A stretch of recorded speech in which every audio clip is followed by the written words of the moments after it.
Pambuhay na pagkakulong, yan po ang hatol sa una sa maraming mga kasong kinakaharap ng tao na una nating nakilala bilang si Alice Leal Go. Sa umpisa, para pa siyang K-pop star na namamahala sa isang maliit na bayan sa probinsya ng Tarlac. Ang cute nga naman kasi at ibang-iba ang dating kumpara sa mga politikong nagpapatakbo ng ibang mga LGU.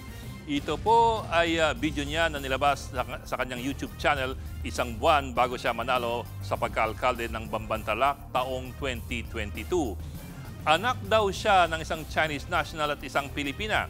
Pinanganak daw sa barangay Matatalaib sa Tarlac, pinalaki sa isang babuyan at completely homeschooled.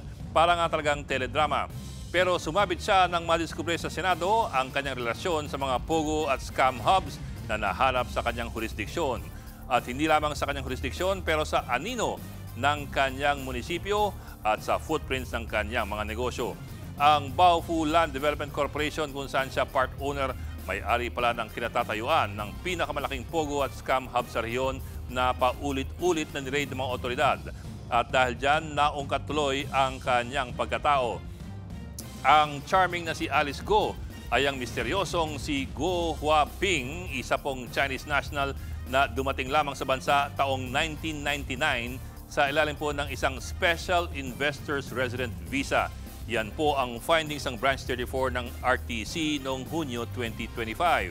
Pareho kasi ang fingerprints ni Alice Go na pinanganak daw sa Tarlac noong August 31, 1990 at si Guo Huaping na pinanganak sa Jinjiang, Fujian Province sa China. Ang findings ng korte, ang nagpapakilalang si Alice Go ay isang Chinese citizen at hindi isang Pilipino. Wala siyang birth records, walang hospital records, walang school records. Late birth registration lamang nung siya ay 17 years old na. So sa huli, binigyang halaga ng korte ang mga fingerprint records at comparison. At dahil po dyan, wala raw siyang karapatan na maging isang alkalde sa Pilipinas.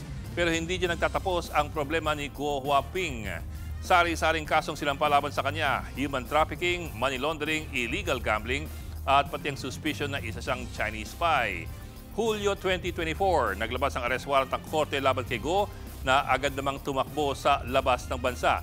Nagpunta ng Malaysia at ng Singapore bago madampot ng mga otoridad sa Indonesia noong Setyembre 2024. Yun lang, kahit isa siyang pugante, hindi pa rin mapigilan ng mga opisyal na makipag-posing kasama siya. Samantala, sa bayan kung saan siya tumakbong alkalde, ramdam pa rin ang suporta ng ilang mga tao para sa alkalde na hindi pala nila kababayan. Ang nakilala raw nilang si Alice Go, naglunsad daw kasi ng maraming social programs para sa kanyang mga nasasakupan. Siya raw po ay mabait, matulungin at madaling lapitan, mga bagay na kanilang hinahanap sa kanilang mga pinuno.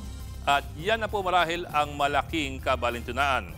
Yung nakitaan ng malasakit ng ordinaryong Pilipino ay yun pang hindi niya tunay na kababayan. Mga kapatid, Ed Lingaw po, maging maalam at may pakialam sa mga napapanahong balita sa ating bansa.